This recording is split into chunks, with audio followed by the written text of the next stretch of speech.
ಬನ್ನಿ ಗೆಳೆಯರೆ, ಈ ದಿನ ನಾವು ಬೆಂಗಳೂರಿಂದ ಭದ್ರಾವತಿಗೆ ಬಂದಿದ್ದೇವೆ. ಈ ಭದ್ರಾವತಿ ಪಕ್ಕದಲ್ಲಿ ಇರುವ ನನ್ನ ಸಣ್ಣ ಗ್ರಾಮದ ಶ್ರೀ ನಂಜುಂಡೇಶ್ವರ ದೇವಸ್ಥಾನದ ರಥೋತ್ಸವ ನಡೆಯಿತು. ಈ ದಿನ ಲಕ್ಷಾಂತರ ಮಂದಿ ಶ್ರೀ ನಂಜುಂಡೇಶ್ವರ ದೇವಸ್ಥಾನದ ರಥೋತ್ಸವಕ್ಕೆ ಪಾಲ್ಗೊಂಡಿದ್ದರು. ಹಾಗೆ ಈ ಶ್ರೀ ನಂಜುಂಡೇಶ್ವರ ದೇವಸ್ಥಾನದ ಮುಂಭಾಗದಲ್ಲಿ ಅಂಗಡಿ ಮುಂಗಟ್ಟುಗಳು ಇದ್ದವು.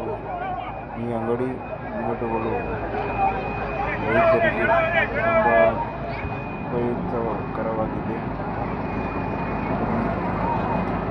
ನೋಡಿ, ಜಾತ್ರೆಯಲ್ಲಿ ಹೀಗೆಲ್ಲ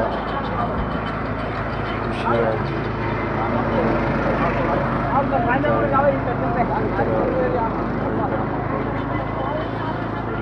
ನೋಡೋಕ್ಕೆ ವೆರಿ ಬ್ಯೂಟಿಫುಲ್ ಅಂಡ್ ಫ್ಯಾಂಟಾಸ್ಟಿಕ್.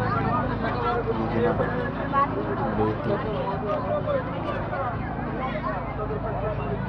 ಈ ದೇವಸ್ಥಾನಕ್ಕೆ ಒಮ್ಮೆ ಮಂದಿ ಹೋದರೆ ತನ್ನ ಕಷ್ಟವನ್ನೆಲ್ಲ ಬಗೆಹರಿಸುವಂಥ ಶ್ರೀ ನಂಜುಂಡೇಶ್ವರ ದೇವಸ್ಥಾನ.